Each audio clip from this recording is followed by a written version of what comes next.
खुलुमबाय लोगोफोर आंनि बे गोदान मोनसे भिडिअआव आंनि भिडिअखौ मोजां मोनोब्ला नायलांबाय थादो। बोरमा बेदर लायनो नागिरदों लोगोफोर गामियाव थादों फैफाना नस्थ' जाहोन जा गय गोथाव जाखाबाय जोङो।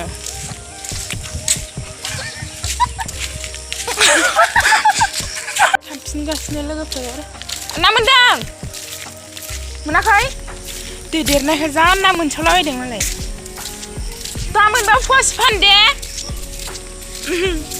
बोरमा बेदर लाखांबाय लोगोफोर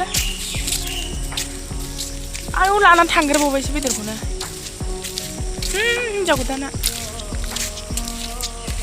फायदे अखाल' दै लोमजोब्बाय जेरावबो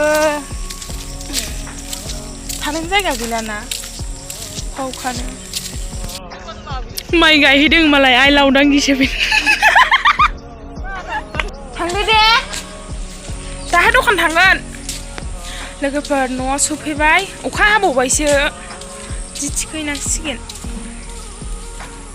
न'नि फुख्रियानो लोमजोब्बाय ना हगारनायानो थांजोब्बाय जोंथिं अखा हानाया सप्तासे जाबायदां ओमफ्राय बै दैमाथिं दैयानो लोमजोब्बाय खुरखाजोब्बाय आरो न'ना फुख्रियानो नुवाखै बेसेबां लोमदों।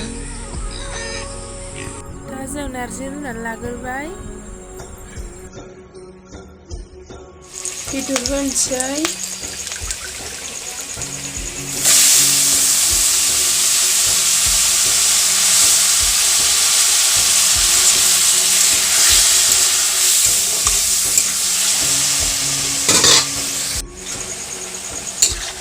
दा बेदर एवगासिनो लोगोफोर सोर सोर नारजि ओंख्रि जानो गोथाव मोनो कमेन्टआव खोन्थाहरबानो जाबाय।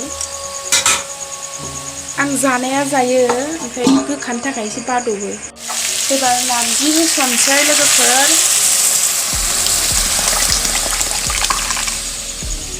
नोंस्रा माबायदि संजायोथाय जोंहाथ' बिदिसो संजायो गुबुन गुबुन जायगायाव बेलेग बेलेग संजायोना जोंहा बिदिसो संजायो ओंखायनो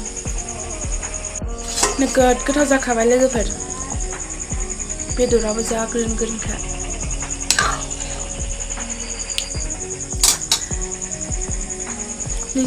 लोगोफोर नोंसोरथ' जानो लुबैखाबायलै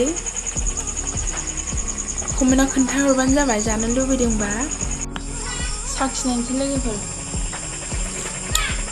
गोथाव जादों ने थावसिनो नोंथां